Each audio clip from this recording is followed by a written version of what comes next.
Hello, and welcome to another episode of the Citizens of Lorcana podcast, a podcast where we invite you to be a part of their world.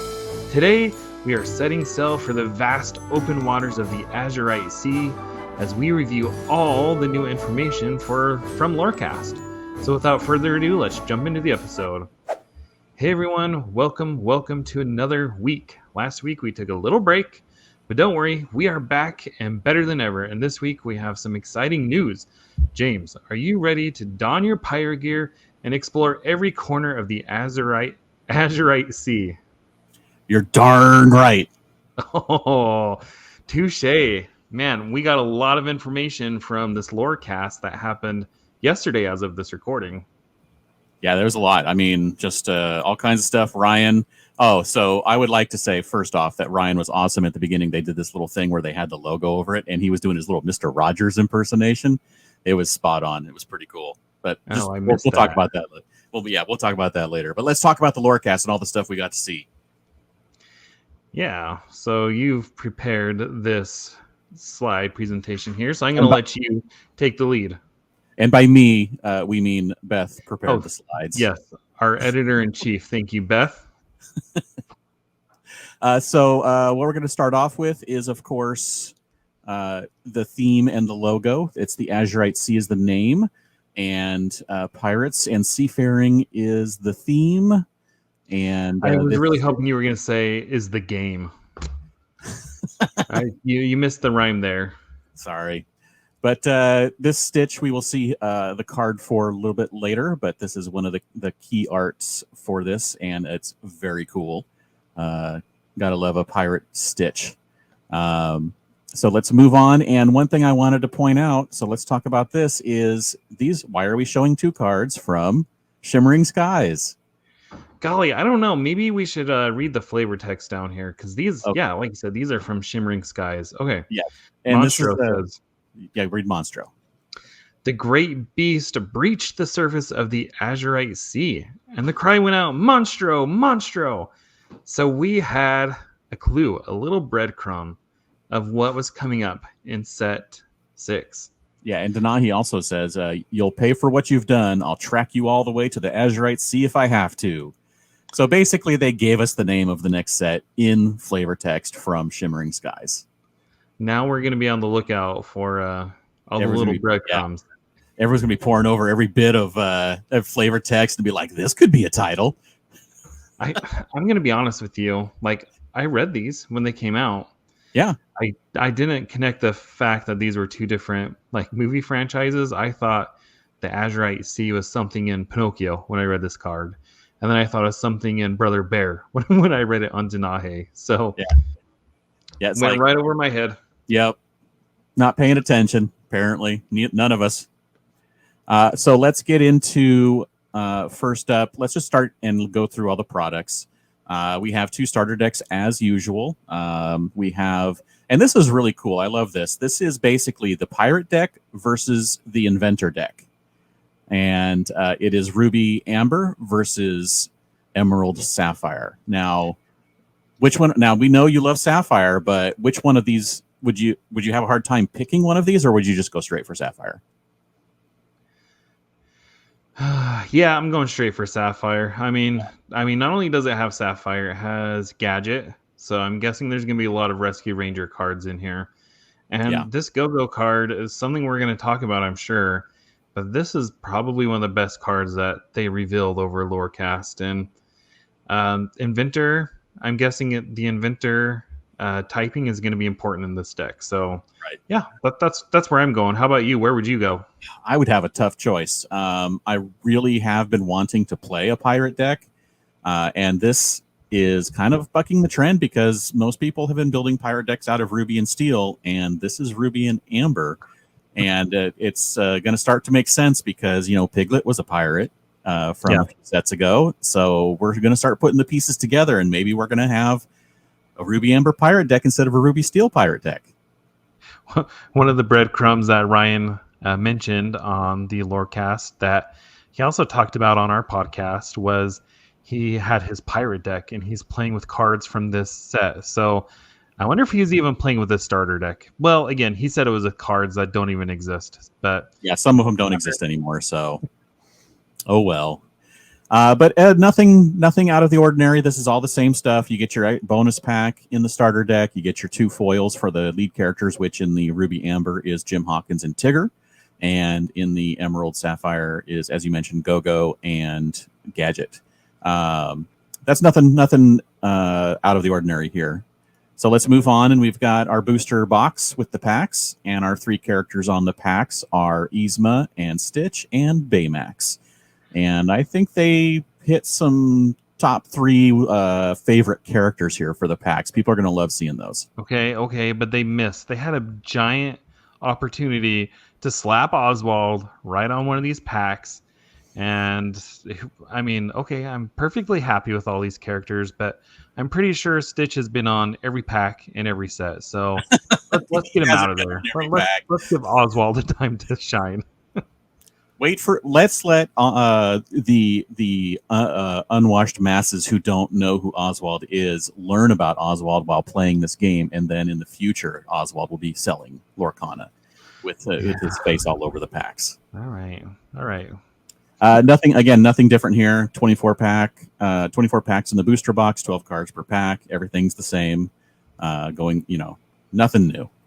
So we're going to move on, and we have 2 new deck boxes and sleeves. And as Ryan mentioned in the LoreCast, when you have the power that he has, he gets things done. And he wanted the Honey Wizard on deck boxes and sleeves, and it happened.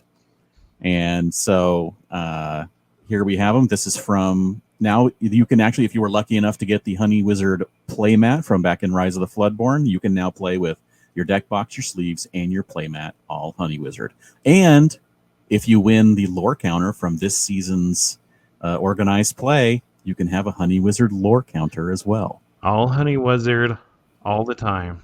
The only thing is that you just won't play with Honey Wizard in your deck because it's just a vanilla card, right? It's so true.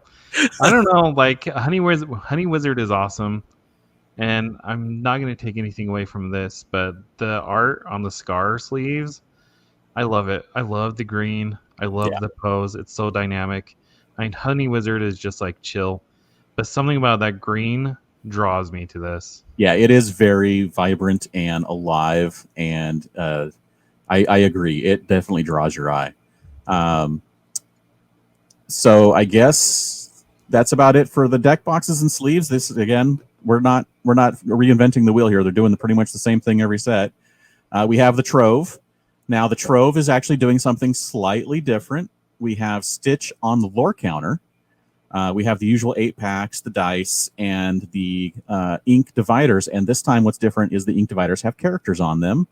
And if you'll notice, when we go through all the cards, 5 of those 6 have cards that have been revealed, but one of them doesn't. And that is the steel one over there, the Hercules. We don't have a card for Hercules yet. And so based on the fact that all of those characters are on cards, the Hercules is going to be on a card. Yeah, for sure. The other thing that stood out to me from the LoreCast is Ryan was talking about how, pirates are in search of treasure, and that is a reason why these are called treasure troves. That actually makes sense now, right? Yeah. It's all unfolding. It's all coming together. So let's move on to the next one, and this one is the one that had me hitting the buy button so fast when Best Buy pre-orders went up. Is the Donald Duck playmat and the Elsa Fifth Spirit playmat, and it's funny because driving home from Kingslayer on Monday night, I was thinking about the fact because you'll find out in a month what happens, but we recorded the multiplayer madness with Hobbies and Happiness last night. No reveals of who won, but I was driving home thinking about my deck, and I was like, I got my cool Frozen sleeves on my deck. It's a Frozen deck, which, oops, maybe I shouldn't have said that.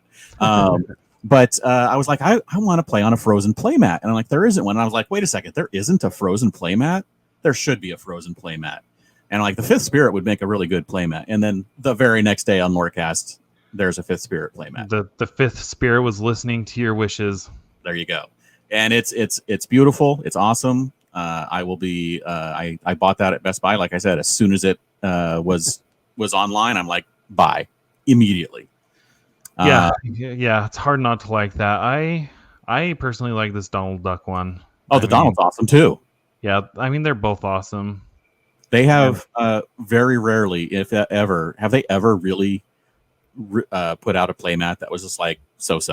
No, they really haven't. Right? Not really. I mean, it may not be your favorite art. Like you may not like how dark the Beast one was or something, but it's amazing art. Oh, I love the Beast one. I have that one, and I don't buy every playmat. I just buy the ones that I like. And I may, well, I'll probably pass on buying both of these playmats. But if I were to buy one, it would be Donald. I see how it is. I'm not a playmat guy. I feel like I have too many already. The thing is that I don't want my playmats to like fall apart. So I basically just buy a new playmat every season so that I can put the one away that I bought that I've been using for 3 months and it never gets damaged. And I'll bring it out every once in a while and play with it, at another time or maybe at home. But that way my playmats will never deteriorate and like fall apart, and I'll have them for a very long time. There you go. All right, and then we have for the gift set this time something special. This is the Stitch gift set. It's all Stitch all the time, everywhere and everything, including the binder that comes with it. The lore book binder is, according to Ryan from the LoreCast, every Stitch Glimmer that has been released so far is on that binder. Yeah, and it looks like is the Stitch Surfer. That's the enchanted version too, right? Yes. So but the cool. Non-enchanted may be on the back, possibly. Yeah. Look, if you like Stitch, this is a great purchase. I like that it comes with the binder. I think that's really cool. Yeah. And a promo card of the Pirate Stitch. It's a special promo card of the Pirate Stitch just for this set. What normally comes in the gift set? Is it just the pack? Usually, it depends. Well, I mean, the D100 had the 6 special promos, and the other 2 gift sets had the oversized cards. Oh, yeah. And they're not really a gift set, but the same box shape was the Ursula's return quest.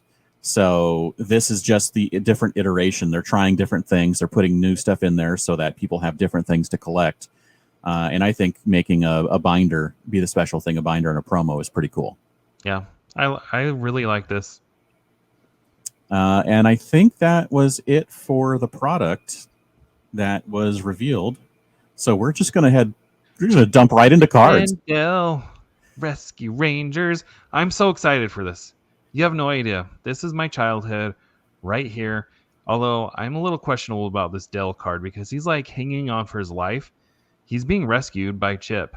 He's got this big old smile on his face.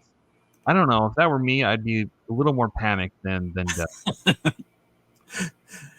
Well, maybe he's smiling because he was just panicked, but now he's happy that there's a rope that's coming down to rescue him. And now that I'm looking at Chip, I just got to say, he's kind of got this look on him like Scar had when he was like, long live the king. It looks like he's about ready to like yank the rope just as he grabs for it, right? Psych. All right, well, why don't you take all these cards? Okay. All right. So, as we already talked about, if you are listening to this, we have 3 Rescue Ranger cards on the deck here. The first is Chip, who's on Amber. 3 cost, Inkable, 3 strength, 3 willpower. Subtitle, Friend Indeed. Dell's partner is his ability. When you play this character, chosen character gets +1 lore this turn, and he also has 1 lore. So this is kind of like the Donald Duck that enters as bodyguard. With the flavor text, come on, Dell. This is no time for hanging around. And then that cuts over to the next card featuring Dell hanging around. He's also 3 cost, Inkable, 3 strength, and 4 willpower, with the subtitle Friend in Need. And his is Chip's partner. This character enters play exerted unless you have a character named Chip in play. He has 2 lore with the flavor text, but Chip, hanging around is what I do best. So I like that these cards are interacting with each other as far as the flavor text. Yeah, everything about him is. I mean, it's the same scene from different angles. Yeah. The sub name for Chip is Friend Indeed, and Yep. Dale's is Friend in Need. Yep. And like you said, the flavor text, they are talking to each other. So everything about this is just and the abilities. Dell's Yeah. partner, Chip's partner. Yeah, it's awesome. So the last one we have is on Sapphire. Whoop whoop. It's a 6-cost inkable gadget hack wrench, brilliant bosun.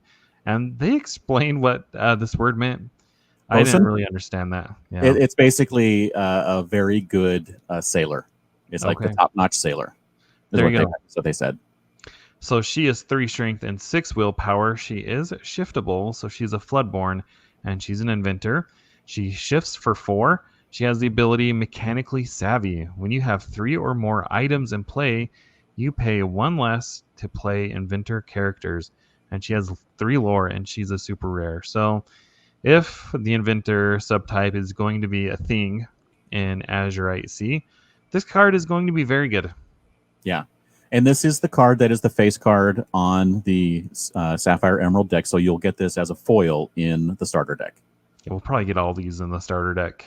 Yeah. No. Almost every one of these, except for the legendaries that they revealed, most of them are in the starter decks. Yeah.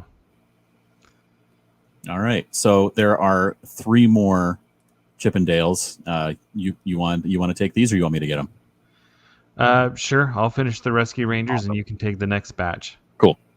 Okay, so we have another chip, 4-cost inkable on Amber. Ranger Leader. He's 3 strength, 4 willpower.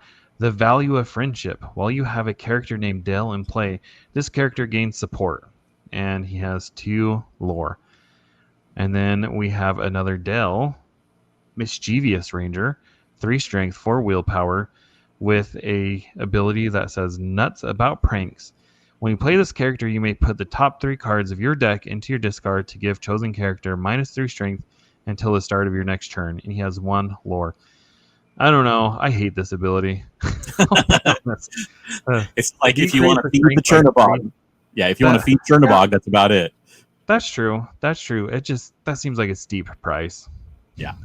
For -3 strength. On okay. one character. Yeah, on one character for 1 turn. And it does say until the start of your next turn, so it does persist through your opponent's next turn. So that's something, but it's just something. And finally, we have an action, 2-cost inkable Rescue Rangers Away. Count the number of characters you have in play. Chosen character loses strength equal to that number until the start of your next turn. So kind of a similar ability here. Yeah. Yep. Nothing. I mean, it's just one of those things that, they're getting lots of strength and manipulation going. Like they started a lot of it in the last set, and it's just continuing, it looks like. Yeah. All right. So next up, we are going to go to the next franchise that is... Cards are so good. And yeah, so let's talk about this. Big Hero 6 is being added, and we're getting multiple cards here. And this one that we're going to talk about first is, like you mentioned, probably the best card revealed out of the, 23 cards they revealed? Yeah. This is Gogo Tamago, 2-cost, inkable in Emerald, 2 strength, 2 willpower, with 1 lore. And she is a Storyborn Hero inventor with evasive. And the ability Stop Whining, Woman Up.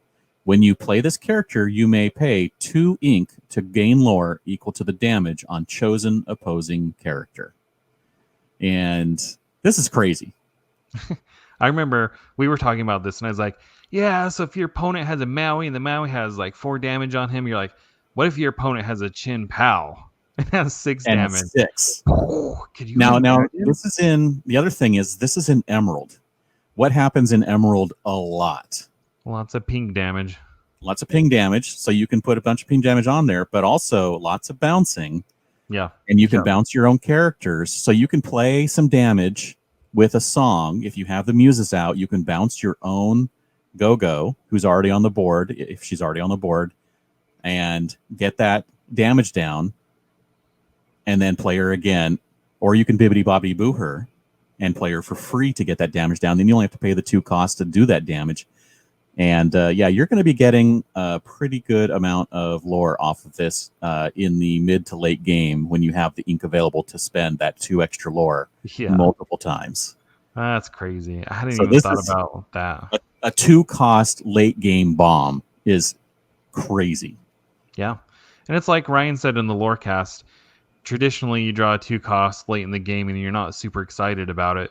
Well, cards like this that are 2-cost, these are ones you don't mind drawing in the late game now.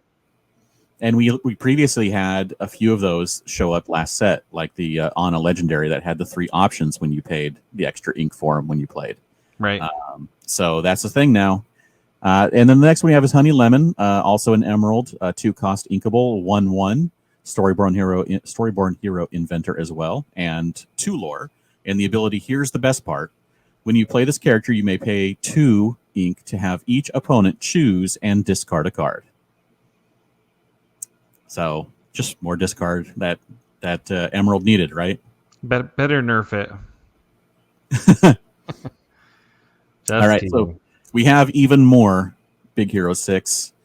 We have some more team members. We have Fred, mascot by day, 1 cost, inkable, Emerald, 1 strength, 1 willpower, and the ability, how cool is that? Whenever this character is challenged, gain 2 lore.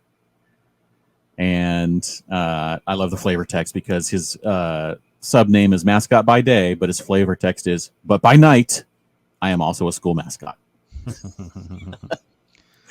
That's funny. Would you put this in and get that 2 free lore when challenged? I think so. I mean, I think this plays the same role as the Cursed Merfolk, where you just know that it's going to be sacrificed. Right. Where Cursed Merfolk causes your opponent to discard a card. This one, you're basically getting 3 lore. I mean, really, you're going to quest for 1, he's going to be challenged, and you're going to get 2 more. Right. Okay. And he's inkable, which is better than the Merfolk. Yeah, exactly. Next up, we have Wasabi, 4-cost inkable in Sapphire, Methodical Engineer with 3 strength and 3 willpower and 1 lore. And he is also an inventor. And it's if you'll notice that Fred is not an inventor. And Wasabi has 2 abilities. Blades of Fury. When you play this character, you may banish chosen item. Its player gains 1 lore. And Quick Reflexes. During your turn, this character gains Evasive. And there's not a lot of characters with Evasive in Sapphire, right? This is true. This is nice that at least on your turn you get it. And that ability is interesting to gain a lore when you banish a chosen item, because you can do it to yourself if it's, again, another late game. If you're 1 or 2 lore away and you want to get that extra lore, get closer to winning, you can banish your own item. Yeah, for sure. All right, so we have, what's this? Even more Big Hero 6. Okay, so we have 2 Hero Hamadas. The first one is a 3-cost inkable in Sapphire, Robotics Prodigy with 0 strength and 3 willpower. And the ability Sweet Tech, exert and spend 2 ink to search your deck for an item card or a robot card and reveal it to all players. Shuffle your deck and put that card on top. So that sounds like a lot to just get a specific card just onto the top of your deck. But it could be useful for other abilities that we may be seeing coming up. Oswald. The next hero is also in Sapphire, 4-cost inkable Team Leader, 1 strength, 5 willpower, and also has 2 abilities. I need to upgrade all of you. Your other inventor characters gain resist +1 and shape the future. Spend 2 ink and look at the top card of your deck. Put it either on the top or the bottom of your deck. And this is a repeatable ability because you do not exert. You just spend 2 ink. So again, we're having some things where you need to spend, but you don't need to exert to use them, like last set's Cusco, where you could gain resist for all characters just by spending 4 ink. Right. And then finally, we have the Baymax himself. Is this the first robot character? Yeah, I believe so. Because it's a new keyword, right? A new ability, or not an ability, a new stat. I don't know what they call that. That little thing. I remember Shane told us when we talked, but I can't remember now. It is a 3-cost inkable personal healthcare companion, 0 strength, 4 willpower. Fully charged is the first ability. If you have an inventor character in play, you pay 1 less to play this character. And the other ability, you said ow. Spend 2 ink, remove up to 1 damage from another chosen character. And he has 2 lore. So is this possibly going to work in conjunction with the healing Grandpappy. like Grandpappy? Heck yeah. Heck yeah. Why not? This is Because you like can just Dumbo. spend to earn lore, right? Yeah. And like you said, this is another repeatable ability. So if you have the ink and you have Grandpappy on board, you could, spend 6 ink healing 3 different characters and triggering Grandpappy 3 times. Yep. Crazy. That is crazy. So many ways to earn lore without actually just questing now. Yeah. So many ways. All right. So we're moving on. And next up. Hold on. Before we move on from Big Hero 6, James, why is it that Big Hero 6 is a Marvel movie, or Marvel branded, but it's showing up in Lorcana? Why is that? Because Marvel Studios did not make the movie while Disney Animation Studios made the movie. Yes, exactly. I think like a lot of people are confused about that. That's all it was, is the production company was Walt Disney Studios. It's owned by Marvel, but they paid Marvel to use the names. I mean, I don't know if they really actually had to pay them, but I mean, legally they probably had to do some kind of contract to use them. Yeah. But yeah, they basically just said, hey, we want to do that. And they did. And there you go. That's what happens. And this is why we have a Marvel property coming to Lorcana. And you know what? I don't feel like these cards are out of place in the world of Lorcana. I'm just saying. No, not at all. So we're moving on to pirates. Why don't you handle the pirates? Alrighty, so starting off, we have none other than Jim Hawkins, who is a captain. He's been promoted. He has his own ship. He is in Amber. He's 7 cost. He's inkable. 4 strength, 7 willpower. This is a beefy boy right here. He has bodyguard and the ability hire a crew. When you play this character, look at the top 4 cards of your deck. You may reveal any number of pirate character cards and put them into your hand. Put the rest on the bottom of your deck in any order. So if you're playing a pirate deck, oh my gosh, this card is going to be an absolute bomb. He also has 2 lore. So bodyguard, 2 lore, amazing ability, and he's only super rare. So that's pretty awesome. What do you think about Jim Hawkins? I really like it. I mean, I think that this is going to make late game pirate decks just go faster, because you're going to be able to refill your hand if you haven't been able to when you get to this point. Yeah, absolutely. Because you're going to be playing nothing but pirates, right? Yeah, and if you have lanterns and Pluto and Doc and all those cards that reduce the cards, the cost to play characters, you could get him out, feasibly in turn 5 or 6. So yeah. Okay, next we have in Ruby, Kakamora, 4 cost, uninkable, boarding party, 5 strength, 2 willpower with rush. Has 1 lore, and the flavor text says Moana.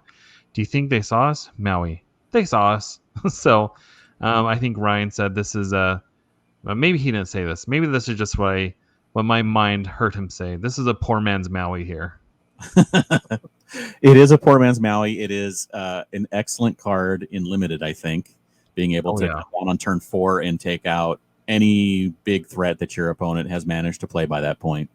So this is definitely I think a limited type of card which they have to put into every set. I don't know if this is going to see a lot of play in constructed, since it is, like you said, it's just a slightly cheaper but uninkable Maui. If they're playing weight set, or if they're playing Flynn, 5 strength is nothing to sneeze at. But yeah, I don't know how much this is going to see play. That 2 willpower, it's basically a one and done, like the 2-drop rocket, the little rocket boy Stitch. But who knows? Who saw Bonsai being in just about every Emerald deck for Shimmering Sky? So, all right. So to round out this slide here, we have T.I. Double Gut Tigger, 3 cost, inkable on Ruby, in the Crow's Nest, 0 strength, 4 willpower.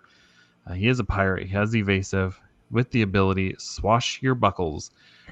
Whenever you play an action, this character gains +1 strength and +1 lore this turn. He has 1 lore normally, so actions matter. But I also have to say, now the Tigger from set 1 is no longer the only one. But he does have another subtype. Like, there's another subtype Tigger that we can add to the deck here. Yeah, now we have a pirate Tigger. And this is art by John Lauren, who you may know did the Honey Wizard art and the original Robin Hood. Oh, yeah. Lots of excellent art. And actually, I wanted to point out that if you go back and watch the LoreCast, Ryan was joined by Edgar, one of the senior art directors, and he talked about the art on all of these cards. And it was really cool listening to him talk about how they designed the cards, what they had the artist do, the little bits that the artist put in there, all that kind of stuff was really interesting to listen to. Yeah. Yep. All right. Next up, we have a couple of cards, random cards from franchises we've already had before. We have another Sisu. This one is in Amethyst, a 5-cost inkable, 3 strength, 6 willpower. She has 2 lore and the Challenger +2 ability. Basically, nothing super special about this one. Again, this is another limited kind of card that's good for that format. Beautiful art as always. And then we have a new item from Alice in Wonderland. It's Mad Hatter's Teapot, 2-cost inkable. With the ability, no room, no room. You exert and spend 1 ink. Each opponent puts the top card of their deck into their discard. So every turn with 1 extra ink, you basically just slowly mill your opponent out. Just make them get rid of their deck. I just have to say, in the comments section of something, maybe it was during the live stream or maybe it was on one of my Twitter posts, somebody said his name is Ryan Miller.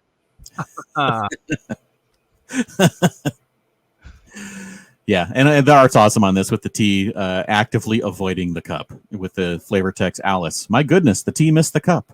And Mad Hatter, no, my dear, the cup missed the tea. There you go. All right, and so next up we have our Stitches. All right, so we've seen this Stitch already featured on some of the promotional material. This is the Stitch Alien Buccaneer, who's in Emerald, 4-cost, uninkable, 3 strength, 4 willpower. He is shiftable, though. So he's a Floodborn. Shifts for 3. Ready for action is the ability. When you play this character, if you used shift to play him, you may put an action card from your discard on the top of your deck. He has 2 willpower. And this could be a very good ability here. I know somebody on Twitter, and I'm sorry, you're probably going to listen to this, and I wish I remembered exactly who it was, pointed out this combo, that if you use this with that Mulan, I can't remember the one, in Amber, that when you exert her, you can look at the top card of your deck, and if it's an action, you can bring it into your hand. These two pair nicely together. Yep.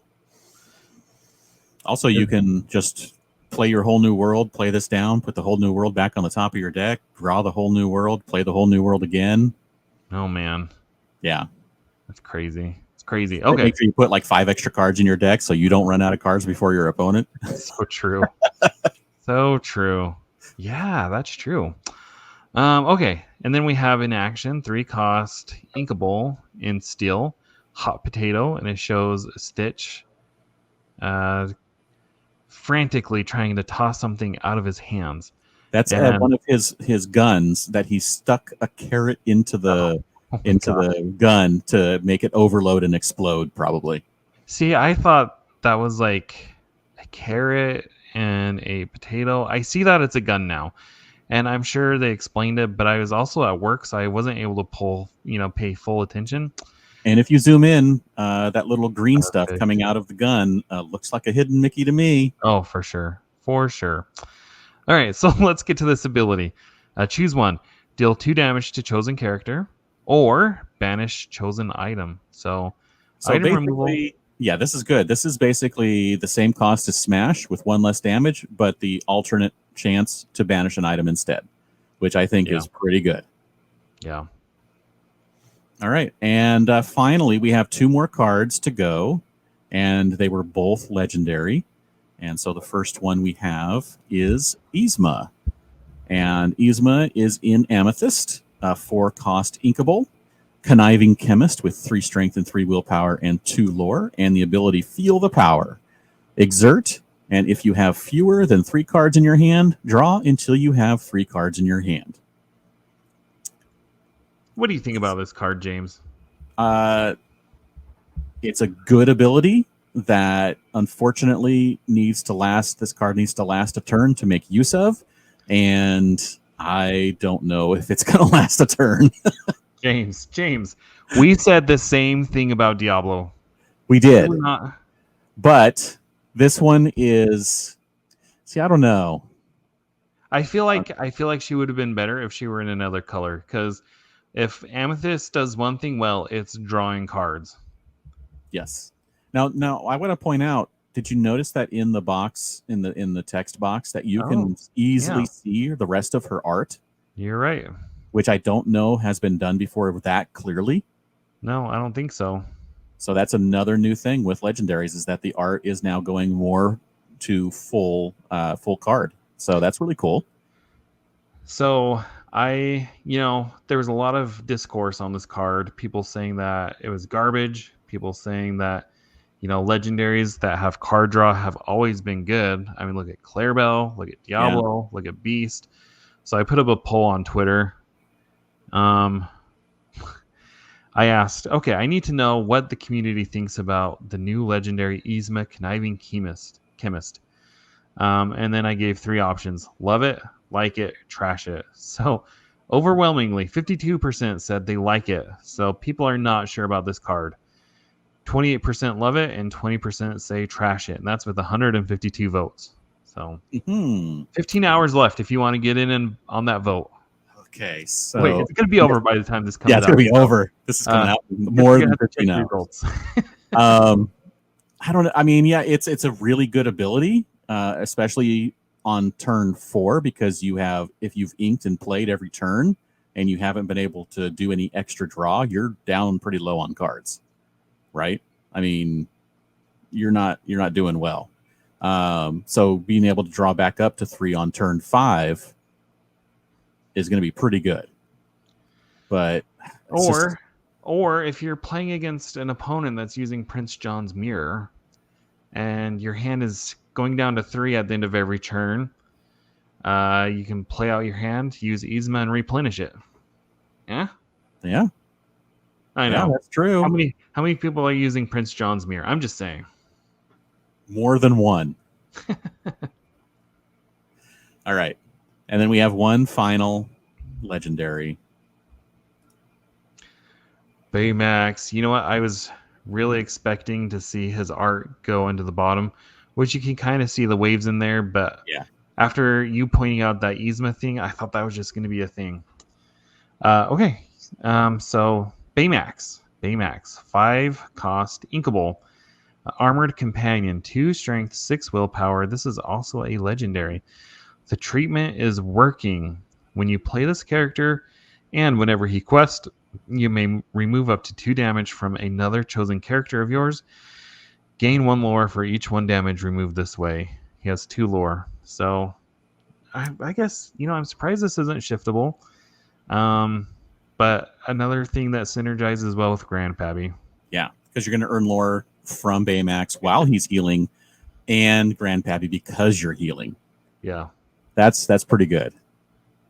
And if you're playing, go ahead and throw down some Amber cards. Throw an Amber into this deck, and you play some Rapunzels. There's a Rapunzel that lets you draw every time you heal as well. Yeah. Yep.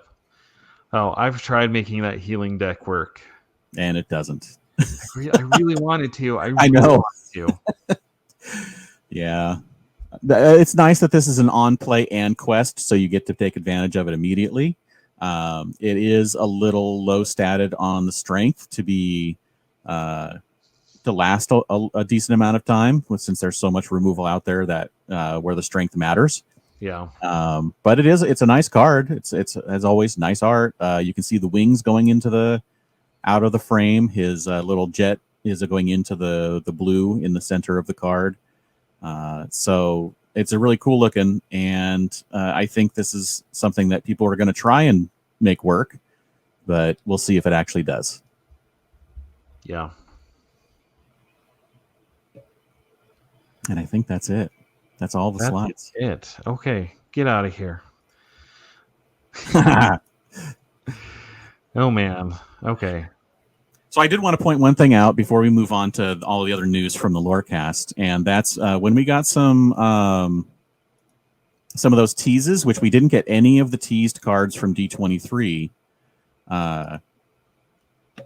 That we didn't get any of those shown up, right? Oh right.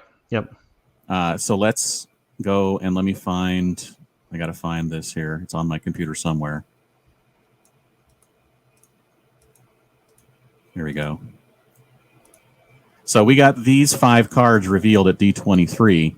And if you'll notice that Mickey and Minnie are in Ruby, and they are pirates. So these are cards that are going to be very good in that new Ruby Amber pirate deck. But the others are all in Emerald. That doesn't fit.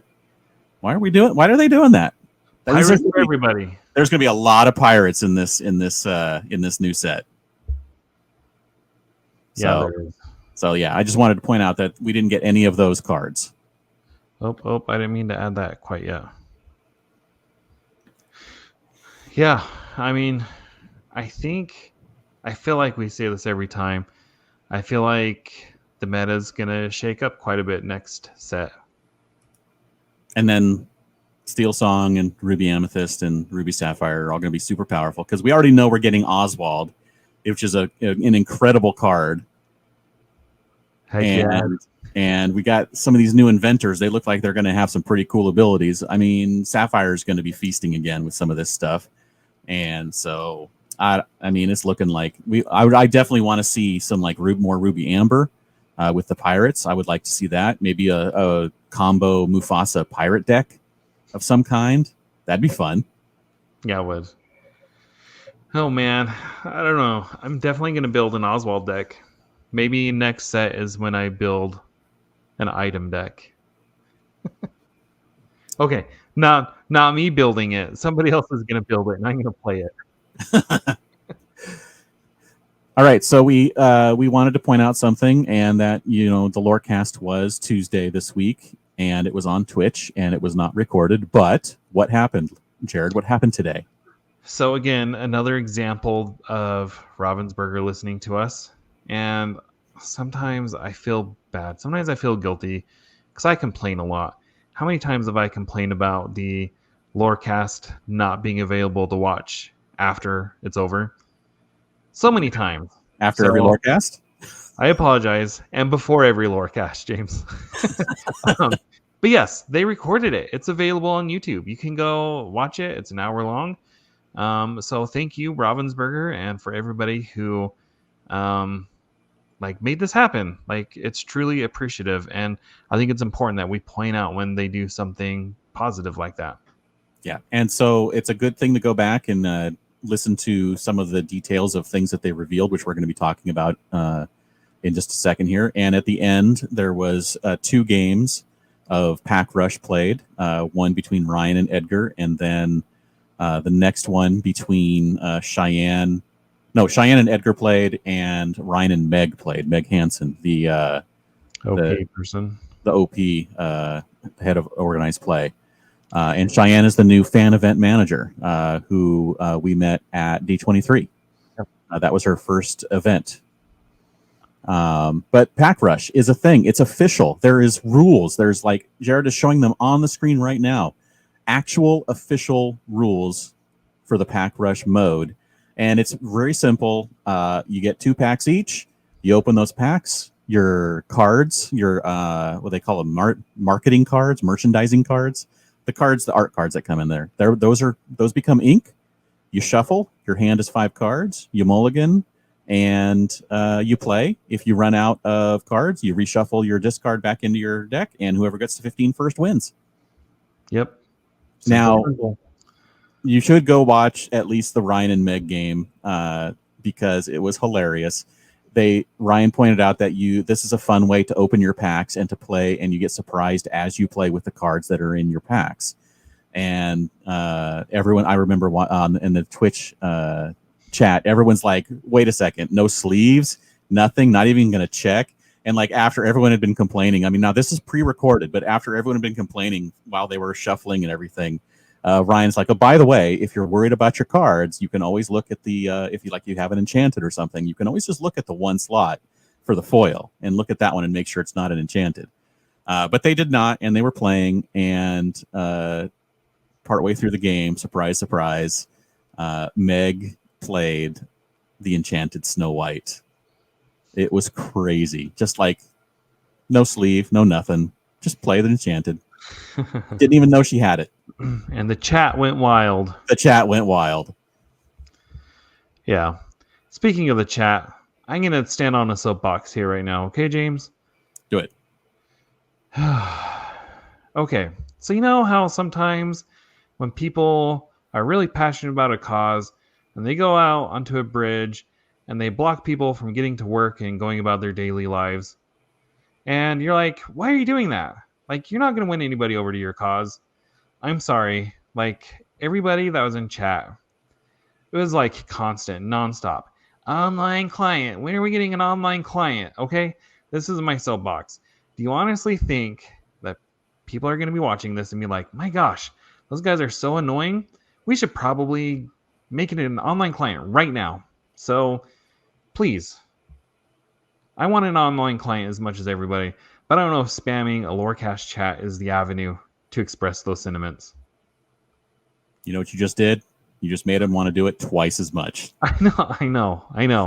I hesitated about doing this, and I guarantee if we get comments on this video, it's going to be, when are we getting an online client?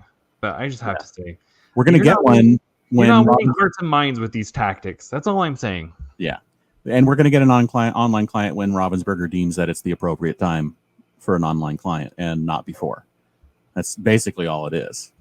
Yeah. They could be working on one right now, but you're not going to see it until they're ready to actually release it. And I'm assuming that they want to make sure that they have a lot of their physical things about the game in place and running smoothly before they want to delve into the online. And everyone's like, well, it's going to help the game. It's going to make people who can't go out and buy the game able to play it. And it's like, well, Ravensburger would, I mean, unless it's a pay-to-play client, that's not going to help Ravensburger at all, because they'll just be spending money to run this thing that's free, and the people will still not be playing the game because they won't be able to go out and buy the cards still. Yeah. So it's not in their best interest to do that until they have a successful, stable, physical game that's running on all cylinders out in the market. And I think that they're still building the game. It's still going into different countries. It's going to Japan and China coming up in the new year. And so I think that, just like, it's going to happen. I mean, I can almost guarantee that we're going to get some form of online digital client. It's just not going to happen like tomorrow. And the more that you guys complain about it, the more aggravated people are going to get seeing it all the time. Yeah. Because, I mean, I think you would agree. Like, I want a digital client as much as anybody else. Like, there's just so much ease and the ability to, like, practice and do all that stuff. It was awesome. But there's a time and a place, and winning hearts and minds is not happening with these spam comments. Anyway, okay, I'm off my soapbox. Okay. So, there was other stuff announced there's lots of other stuff announced. We got specific dates for our regionals, our Continentals, whatever you want to call them. They're calling them the North American and the European Championship. The European is in Paris at Disneyland Paris, December 6th through 8th. And are you going, James? I am not. Me either. How cool would that be, though? It would be a really fun birthday trip. My birthday is just a few days before that. Aw. But no, it's not happening. Let's start a GoFundMe.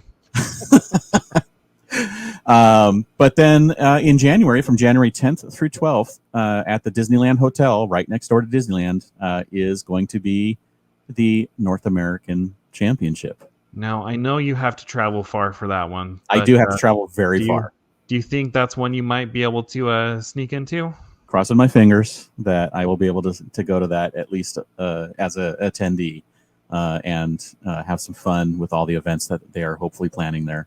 I do live very close. I will be able to roll out of my own bed for the first time for a major Lorcana event and just drive like 10 minutes to the event. So it's going to be awesome. Yeah. And we know that Worlds is going to be in March.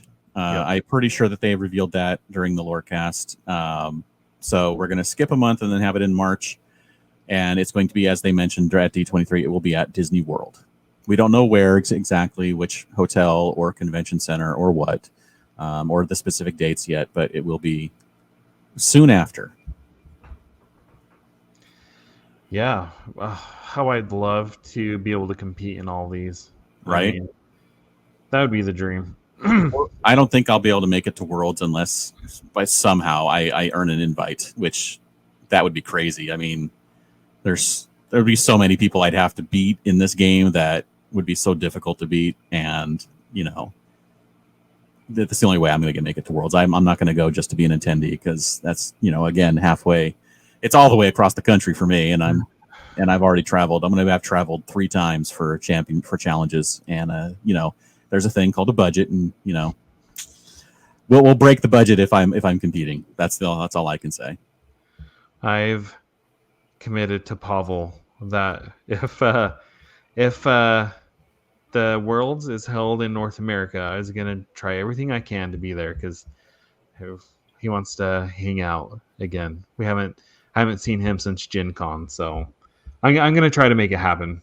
Nice, that'll be fun. All right, so overall impressions of Azurite Sea, James. What do you think of it so far? I like it. We didn't get any new keywords, which is fine. We don't need a new keyword every set. Are you talking about like bodyguard or support? Yeah, like bodyguard or resist or something like that. I mean, was resist the last new keyword that we got?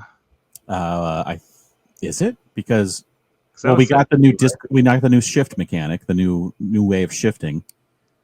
So it's not quite the same thing. And we got location, so we got a new type of card. Yeah. But I don't think we've had a new keyword since resist. I think you might be right. So maybe next set we'll have one. Maybe we'll have a new one next set. Well, and who knows? We only have 10% of Azurite Sea revealed. So it feels like it's something that they would reveal in the LoreCast, though. It feels like that kind of thing. Maybe, yeah, maybe. That's what they did it with resist. They're like, hey, we have a new keyword. That was before LoreCast, though, but they did it in the press release. Yeah, because if robot is their big reveal. Yeah, robots. That's bonus. What do you think may be the surprise, like, one-card franchise for this set? Because we're running out of franchises that can possibly be put in there, right? They're slowly running out. Honestly, Big Hero 6 was a surprise for me. Golly, I guess you could do something like Lady and the Tramp. You could do, well, we know Pocahontas is coming and Black Cauldron. What else could they do? They've done Rescuers. They haven't done much Rescuers. Yeah, like 3 or 4 cards. Dumbo? Yes, we're getting a Dumbo card. That's my pick. I'm going to say Bolt. Oh. Yeah. I think that might be a good one for this set. My brain had to go through and be like, wait, was that Pixar? But that was Disney. It was Disney, yes. Someday we're going to get Home on the Range. Oh my gosh. I know our friend Chappie would really love Dinosaur to come. Yeah. I would like Dinosaur to come. That'd be awesome. Oh, man. Oh, actually, I saw someone mention that. I think it was Eric at the Gamer put out a tweet that had a robots, and he mentioned Meet the Robinsons has a robot in it, and Inventors. So maybe that'll get into this set. That would make much more sense than just a random thing like Bolt, though. Yeah. But I know I like that. The art.